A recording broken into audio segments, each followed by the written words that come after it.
Tara, samahan niyo kami sa pag-akyat. Sa gitna ng maraming puno at mga ulap ng Cordillera, dito matatagpo ang Mount Purgatory. Ang paglalakbay na ito ay hindi lamang isang pisikal na pagsubok, kundi isang pagkakataon upang mapag-isip sa gitna ng tahimik na kalikasan. Ingatan niyo rin po ang mga pamilya namin na nasa Manila at bigyan po kami ng isang magandang ahon ngayong araw. Ang lahat ng ito po ay tinatas namin sa iyo. Some days dark face will be about you.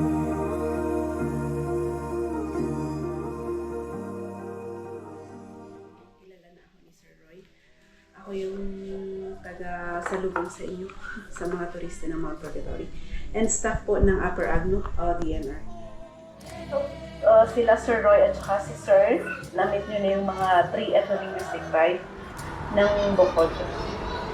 Yung mga Kalanguya tribe, sila yung nandun sa may camp ninyo.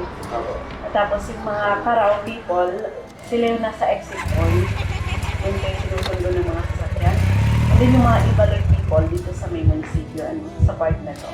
So maraming salamat po and enjoy your day.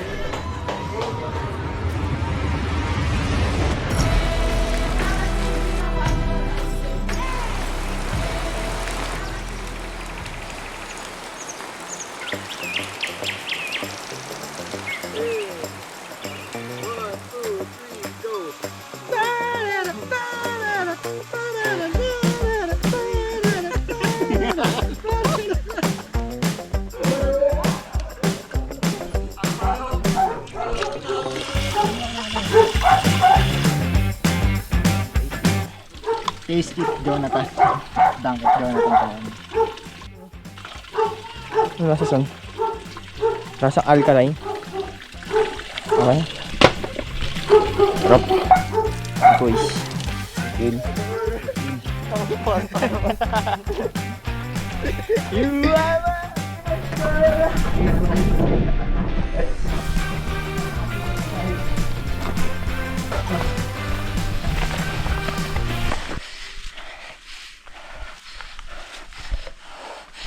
Pahinga so.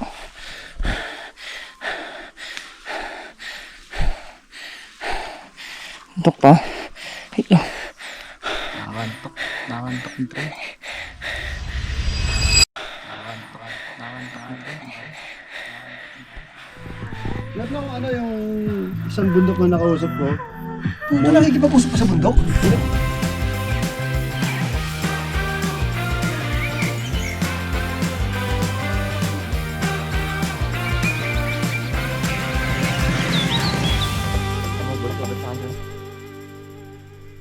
Ikaw mag-voice over.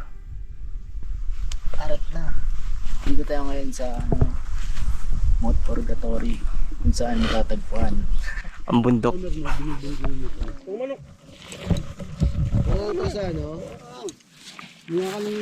Kung ako pa sa mga nagmamahalan ng mga sports. Yung mga trail runner. Kuha sila dito sa mga mga local. Jassel, yung guide namin sa Napulawan, trail runner na siya.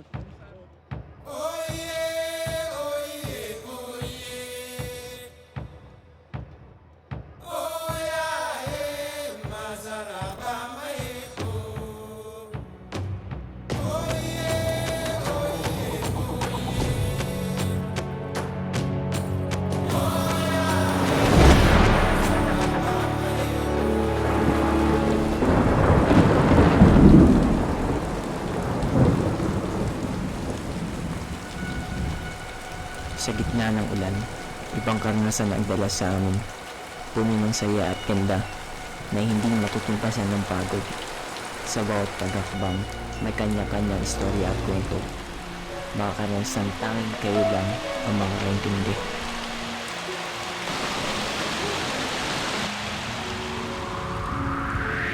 Ang mga kapal na ulap ay bumabalot sa paligid habang ang malamig na hangin ay sumasalubong sa iyong mga mukha, parang isang yakap mula sa kalikasan. Halos 7 oras di kami umakyat upang marating ang base camp. Guys, turo mo naman sa bahay. Gawin, may tao dyan. Wala. Meron nga. Ayun o. Hindi marunong magluto totol. Ito. Hindi marunong magluto totol. Ito.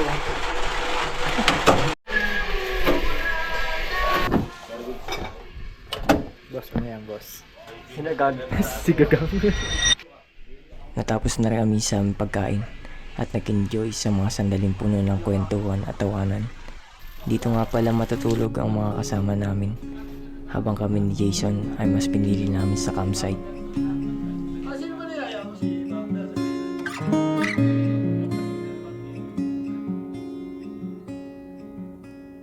Forgiveness, oh, I won't let it go.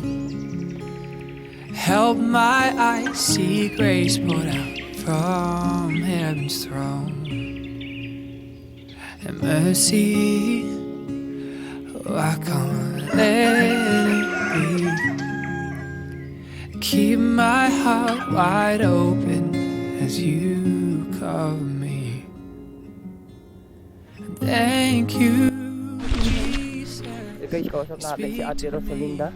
Rosalinda, te, no? Tipos. Thank you, Jesus. You bring me back to your heartbeat, and I can feel you around me. And heaven is not far from here at all. Your presence, how I found my home.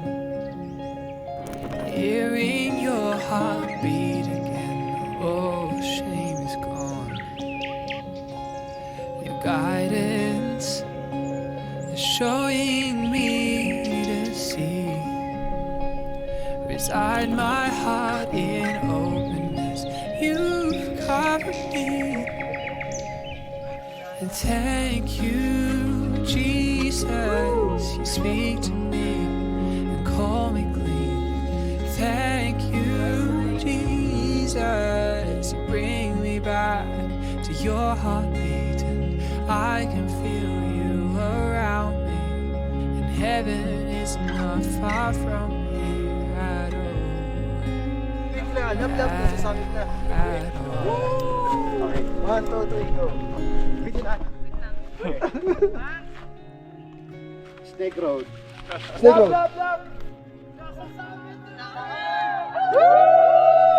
Snake Road. Snake Road. Snake Road. You have brought me back home, and you surround me. Hindi man kami lubusang magkakakilala, pero iisa lang ang tiyak ko. Pareho kaming may pagmamahal sa bundok. Dahil ang bundok ang nagbubuklod sa amin. Back home, and you surround me. Forgiven, I am not alone. Kaya sa susunod na maglakbay ka, tandaan mo, hindi ang dulo ng daan ang pinakamahalaga, kundi ang mga hakbang na ating tinahak papunta roon. Hanggang sa muli, salamat sa pagsama sa amin dito sa Mount Purgatory.